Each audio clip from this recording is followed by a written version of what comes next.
Hey, what's going on, everybody? It's Alex from TCG Discussions, and I'm coming at you with a Majin Vegeta deck profile. I decided to profile this for you guys because I finally got it done. I got my SCR of choice with the rest of the deck complete the way that I want it. I've already done some testing with my wife against her Rejects deck, and there's some adjustments that I'd like to make just to help make my kill, turns, pressure, greater than what it already is. But overall, I think that it's a really strong deck, and I would love to profile it for you guys. So without further ado, let's get into it. To start off with the leader, it has Overlord, so it can bottom deck a card with Servant, draw a card. And then on the front side, it can add one card from your life to your hand. When this card attacks, draw one card, and this card gets 5,000 power for the turn and double strike. So it begins 15k double strike on its front side, so that's this. This is my metal leader, guys. I hope you enjoy it. And then when your life's at 5 or less, and you switch to 2 of your energy to active mode and flip this card over, which is really powerful. Being at 5 or less and being able to awaken is super strong. It has Overlord on its backside, and then add one card from your life to your hand, draw one card, and this card gets 5,000 double strike, so it gets 20k double strike, and it's 15 double strike on its front side, which is crazy. However, this is an activate main, so that's pretty interesting.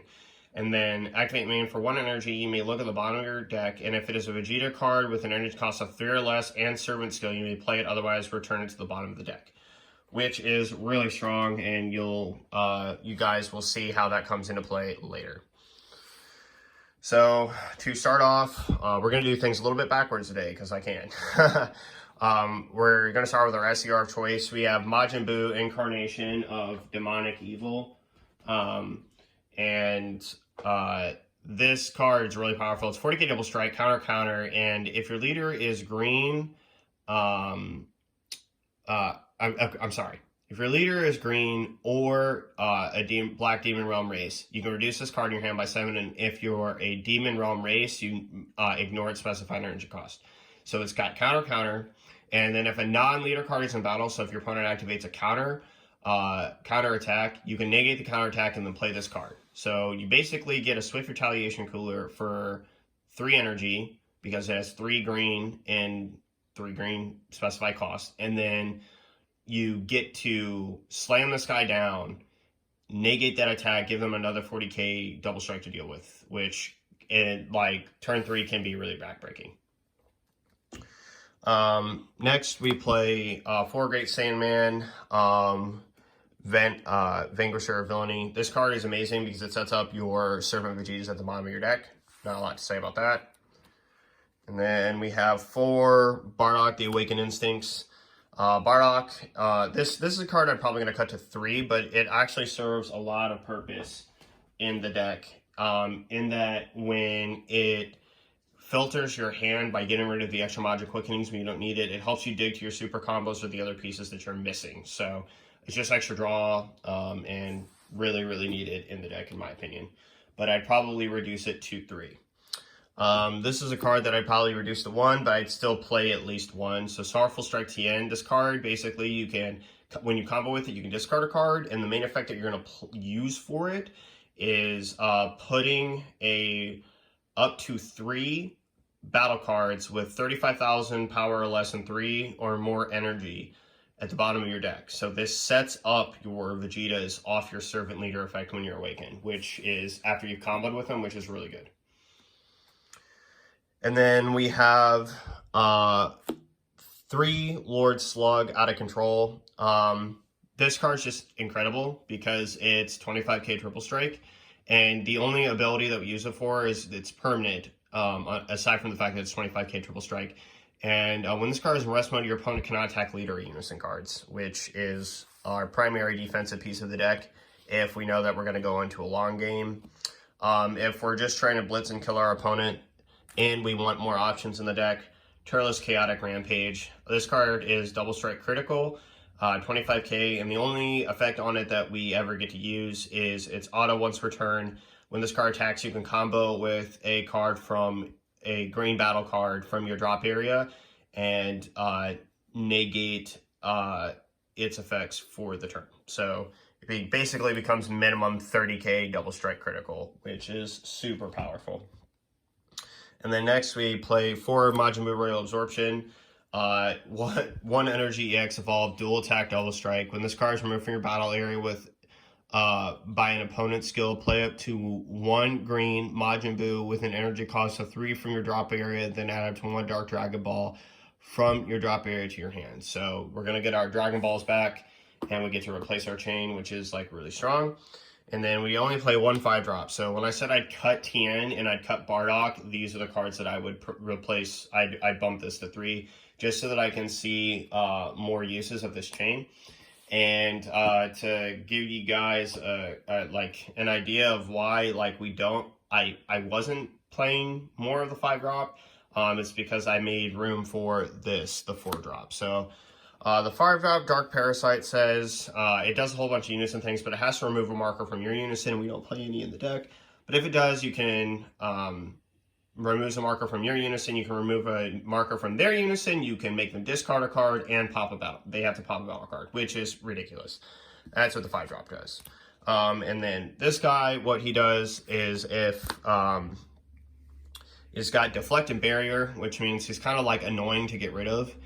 And then you can look at the top 7 cards of your deck and then play basically play the Turles or the Slug. That's how you get them out. And then if this card's in rest mode when your opponent's leader card attacks, they have to discard 2 cards. So that's pretty cool. He basically can flood the leader from like a little bit, which is really nice. I mean, they're gonna draw a card, so it's basically like discard, like they'll -1 instead of -2 generally. And then we have Majin Buu's Ghastly Energy. I'd probably cut this for one of the darker Majin Buus, but he is the barrier target that you kind of want. And when this card is played, you can remove a unison marker from your opponent's unison.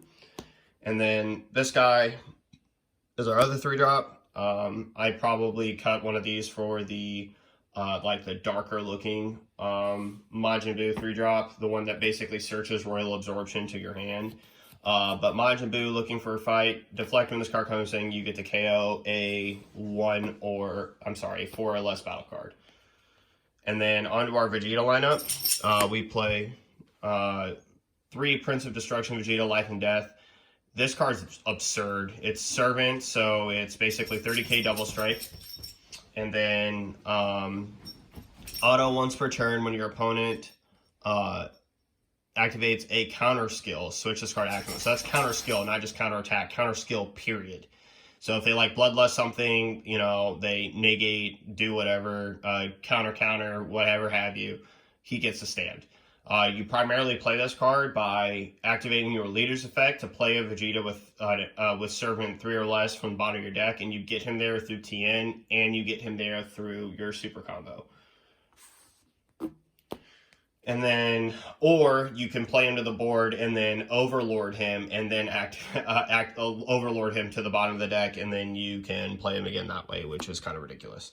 And then we have Prince of Destruction, Vegeta, Evil Awakened. This guy also is a Vegeta Servant.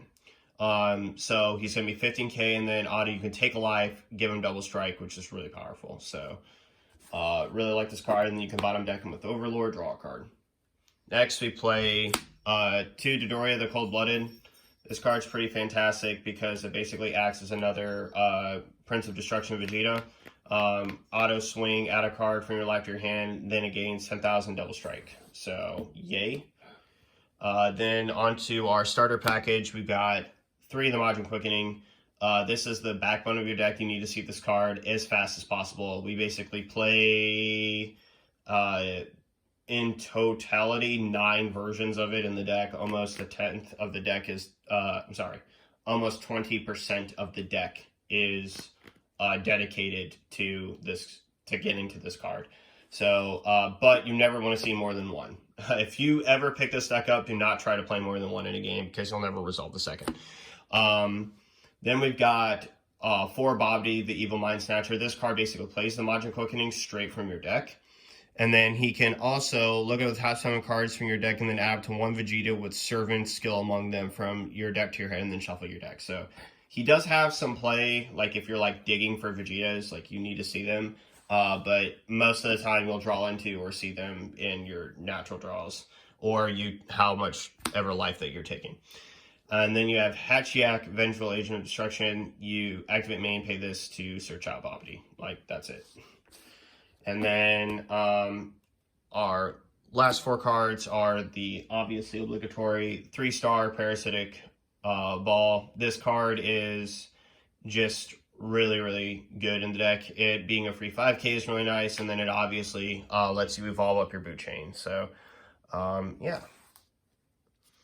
That's pretty much it for the main deck. I do have a side deck, but I want to take it to a tournament and make sure that we get the proper testing with it so I can give you guys feedback on it, as I always do. And thanks again for watching. This is Alex from TCG Discussions, signing off. See you guys next time.